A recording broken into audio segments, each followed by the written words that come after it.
শুভ দুপুর। আজকে দুপুরে মেনুতে রয়েছে গরম গরম ভাত, আর করেছি মসুরির ডাল, করেছি টমেটো দিয়ে মসুরির ডাল করেছি, আর চাল কুমড়ো পোস্ত করেছি।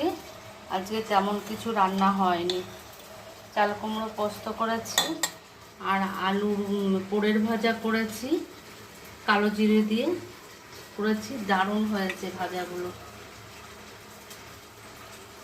ডিমের মামলেট করেছি, আর আলুর পোড়ের ভাজার জন্য পাতলা পাতলা করে আলু কেটেছিলাম, তাই এগুলো ছিল, তাই ভেজে নিয়েছি। আর চীনা কচুর পাতা বাটা করেছি।